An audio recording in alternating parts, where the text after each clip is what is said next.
కూడా ఆదరించబడుతూ ఉండాలి అని చెప్తున్నాను. Praise God.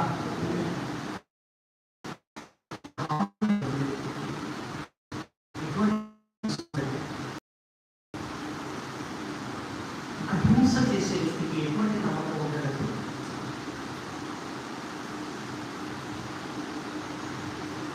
దేవుడు ఏర్పాటు చేసుకుంటే, దేవుడు ప్రత్యేకపరచుకుంటే, దేవుని పిల్లల యొక్క దేవుని చేత ఏర్పరచబడినటువంటి దేవుని కుటుంబాల యొక్క సంఘాల యొక్క పరిస్థితులు ఎలా ఉంటాయి? ప్రజల్లో ప్రత్యేకంగా ఉంటాయా ఉండవా? ప్రత్యేకంగా ఉంటాయా ఉండదా? దేవునికి స్తోత్రంగా లేదా? హల్లెలూయా, హల్లెలూయా. పౌలు రాజు దగ్గరికి వెళ్ళినప్పుడు కూడా అదే సాక్ష్యం చెప్తారు.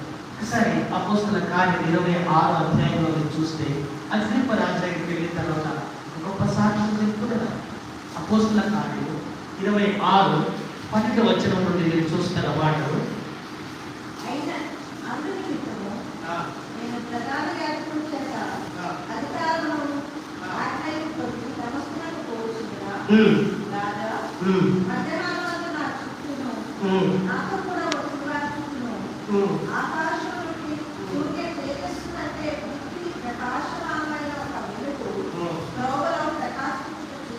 చూశాను అంటున్నాడు. అంతే, ప్రకాశమానమైనటువంటి ఒక వెలుగును నేను చూశాను.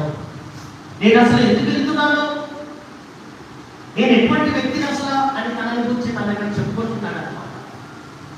దేని కొరకు వెళ్తున్నాను అంటే, చాలా మందిని బంధించి ఆ పట్టణంలోకి వెళ్ళి హింసించడానికి వెళ్తున్నటువంటి వ్యక్తి సడన్ గా వెళ్ళే త్రోవలోనే ఆయన ఏమైపోయాడు? చేంజ్ అయిపోయాడు. Praise the lord. హల్లెలూయా. పౌలు ఆ వెలుగును చూసి, ఆ వెలుగు ప్రభు అయినటువంటి యేసుని గుర్తించి ఆయన స్వరం విన్నాడు.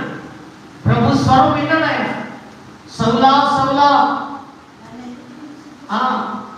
నీవు నన్ను ఎందుకు హింసించుచున్నావు అని అడుగుతాడు ప్రభు. Praise the lord. హల్లెలూయా. నీవు హింసించుతున్నప్పుడు ప్రభు నువ్వు ఎవరు అని అడుగుతాడు అన్నమాట. ప్రభు అడిగినప్పుడు ఆయన అంటాడు, నువ్వు హింసిస్తున్నటువంటి యేసు.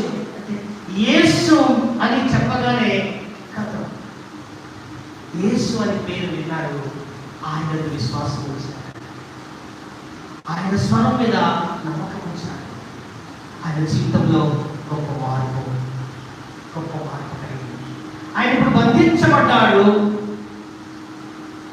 ఆయన అనేకుల మధ్యకు హింసించబడుతూ తీసుకుని వెళ్ళి న్యాయాధిపతుల ముందు నిలబెట్టబడుతూ ఉన్నాడు.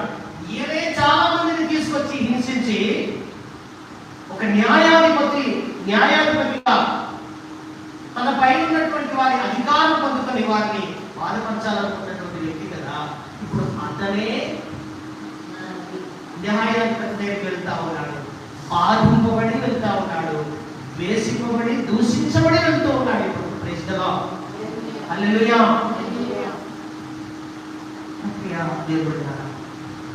ఈరోజు విశ్వాసం ద్వారా కలిగే మార్పు, విశ్వాసంలో ఉన్నటువంటి శక్తి, విశ్వాసం ద్వారా మనం పొందబోయే ఆశ్చర్యమైనటువంటి కార్యాలు, అద్భుతాలు మనకు చాలా స్పష్టంగా తెలిసి ఉండాలి, తెలియాలి. విశ్వాసమైన మనకు రకరకాలైన పరిస్థితులు వస్తాయి. ఎలాంటి పరిస్థితులు వస్తాయి? 2వ కొరింథీ పత్రిక 4వ అధ్యాయం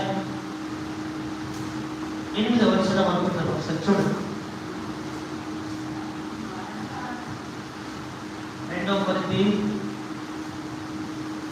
4:8 వచనం అనుకుంటారు.